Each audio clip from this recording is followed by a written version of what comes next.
Hello, hello, this is Rod. It is New Year's Day, January 1st, 2020, and I'm doing a video to help people know which pickups cost the least to drive. And I'm not going to make this as specific as you might think. This is a picture of a pickup that I own. This is a 1998 Chevy pickup. Obviously, it's got an extended cab, it's four-wheel drive. It's got an 8-cylinder engine in it, and it runs. It runs pretty good. And you'll notice something about this. One, it doesn't look too bad from the side, but you get on the front of this, and what's happened is a lot of that clear coat paint has come up off of it, and some of it's still loose on there. If you're wanting to be able to have a dependable pickup that doesn't cost a lot of money, the key is you're going to be willing to drive something that's a little bit older that may not be quite as pretty. This is a pickup that I picked up a few years ago for under $4,000, and I've still got it. I bought it, I guess, about 3.5 years ago, a little over 3 years ago. And but let's take a look at something because I want to show you something really important. I have been driving now for about 40 years. And I started buying cars back in I guess it would be in 1979. And my first car was actually a Ford Pinto. And I bought it with my sister. It had about 140,000 miles on it. We bought it for $550. After driving it quite a while, I ended up selling it to my dad. He offered to pay me $450 for it. And then I bought my sister's Maverick for $900. And ended up kind of a long story on that, but I bought that, drove it, and actually ended up another relative took it. Then I ended up getting it back and sold it again back to my sister years later.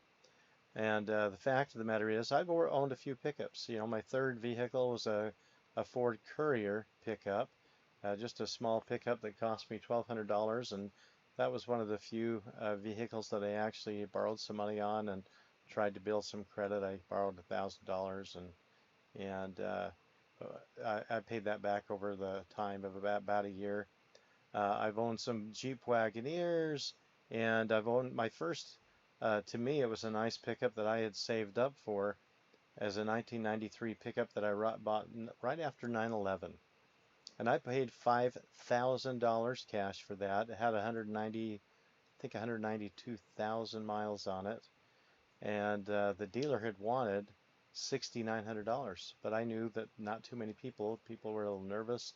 Not too many people were out buying cars right then. I went in and I told him I drove it, and I told him I'd pay him $5,000 for it. He wanted to write that up with all these warranties and then charge me for the taxes and everything else. And I said, no, I think you misunderstand. I said, I've got $5,000. I pulled out, $5,100 bills, and I said, I'll pay this if it includes everything. Needless to say, he wasn't thrilled, but he did take it, and that truck lasted me a number of years. I've had other pickups that I do have now, two 3/4 ton pickups. These are K2500 four-wheel drives. They're Chevy pickups. One of those I bought probably 10 years ago for $1,500. I still have it. I do think that the transmission is going on it. I don't drive it a whole lot, but I've got it, and still got it's an extended cab, a blue pickup, and of course I've got it looks like I paid $3,700 for that. The brown Chevy pickup that you saw there at the beginning. And what's interesting on this, that shows you I use Canva to do these little thumbnails at the beginning. What's interesting is, this truck runs well. It's got the same tires on it that I put on, or that were on it when I bought it. It's a pretty good truck. I've replaced the battery on it, and might have done a few minor things like changing the oil. I don't even know if I've had to have any brakes put on it yet. But let's take a look at a site. It's actually called KSL, because I want to show you what happens on pickups. Now this is the most expensive Ford pickup that they've got in here. I put Ford pickups, and I think I wanted four-wheel drives. There might have been a few other things that I put in there. This is a six-door. Look at that. It's a six-door custom pickup for sale for, and it's not even new. 2015 for $149,988. That's $150,000 that they're asking for that. Here's another one, a 2020. So there's your new F350. That's a 1-ton, and they're asking basically $90,000 for that. We go down a little bit. There's a few other trucks that don't seem to show what exactly they are. They get down the 80s, the 70s, still in the 70s. And then all of a sudden these are in here. These are spotlighted. That's why they're in there. I sorted these by price. Here's some others in the 70s. You'll notice they're still newer pickups and they're very expensive. And some people, you've got the money that you can pay that kind of price for it. Plug the computer back in here so we don't have this go dead on us. And as we start getting down a little bit in age, look, here's the 2019, 17, 19, down into the 60s now. And if we're willing to go a little bit older, now those are spotlighted trucks again. Let's go to this next page just so you can see just how much depreciation there really is. So a lot of those newer pickups, you know, they were 70 some odd $1,000. And when we get down here to this next page, hopefully this will jump over to the next page for us. There we go. And get some more of these pickups down in the 60s. Looks like a lot of these are still 2020s, 2019s. Some spotlighted pickups. These are all 2019s. They're down in the 60s. Pickups have really, along with other cars, have really gone up in price. And obviously, you're paying a phenomenal amount to drive a newer truck. If we get down into the 2018s, they're down in the lower 60s. And of course, that's going to go on down into the 50s. There's some more spotlighted pickups. Kind of amazes me that people have that kind of money to throw away, because if you're going to be paying $10,000 or $20,000 to drive a new pickup, why do you have a new pickup? My family, you know, I grew up where we went hunting up in the mountains, and sometimes you drive close to trees and brush that might scratch up a pickup. And I've got to admit, I thought it's great that some people have enough money or lack enough brain that they'll go and buy a newer pickup, scratch it up a little bit, and pay phenomenal amounts of money, and then sell it, you know, well used to me. Of course, when I buy these, they've gone through a number of owners, and we're going to go down here to these last pages so you can see just what kind of prices there you can get pickups for that a lot of us actually pay. And I'm going to jump back here one more page, not to the last page, but to the next to the last page. And you're going to find here that we can, obviously, they're some of the cheapest pickups there are, at least the Ford pickups that we were looking at, just so that you can compare these a little bit easier. Look at this. Here's pickups that are down in the early 90s, 92, like I used to have, 97, and here's another 97. These are under $3,000. Now, granted, this is probably 240,000 miles. This one has 250,000 miles. But look at this. Here's one for $2,800. And here's some others. Of course, you're going to be paying more if they're extended cabs like this one is. And but this has, now it's saying 13,000 miles. I'm going to give you a little warning. This is my opinion. If someone says a low mileage like that, they've got a price like that, obviously that doesn't make a lot of sense. And what they're going to say is, okay, here, not sure of the miles. A lot of the time they're going to say, oh, it has a new rebuilt engine in it, or it has a rebuilt transmission. Well, that's fine and dandy, but if you just spent thousands of dollars to have a rebuilt engine put in, or to have yours rebuilt, or transmission, why would you sell it? Unless it's having problems or you anticipate problems.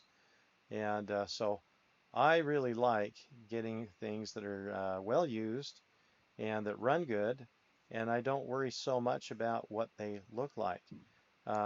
You'll notice that, I mean, compared to 60 and $70,000. These pickups here, they don't look terrible, and yet they're 1/20th, about 5% of the price of those newer pickups. And here's a pickup, 3,300 bucks, good reliable work truck. Here's another one here. This one, 162,000 miles, 92. Well, if you want to know what kind of pickup's going to last you the longest and cost the least to drive, you might look at one of these. And you know what? If the engine goes out, so what? Sell it to someone that can fix it. Sell it to them cheap, like I did back on my pickup when the let's see, my 92 Chevy pickup. There it is. And oops, not my Chevy. I wanted my 93. There we go. 93 Ford extended cab. I bought that for $5,000. Drove that for a number of years. And when the transmission was going, the reverse stopped working. I sold it to a guy for $700. I had that truck for several years. I don't remember exactly how many years, but I probably had it close to 10 years.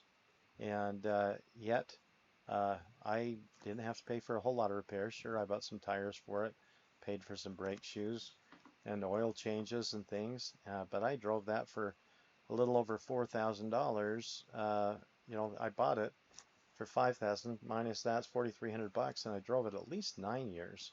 So for about $500 a year, I had a nice four-wheel drive pickup, extended cab with a back seat. If you're willing to drive things that are a little bit older, it makes all the difference in the world. And if you have plenty of money to buy those new ones, go ahead and do it. I might be one of the people buying it from you down the road for a fraction of the price and enjoying that for several years. And instead of paying $5,000 to $10,000 or even more, $10,000 a year to drive a newer pickup, I'm happy to drive one for $5,000 and have it last me 10 years.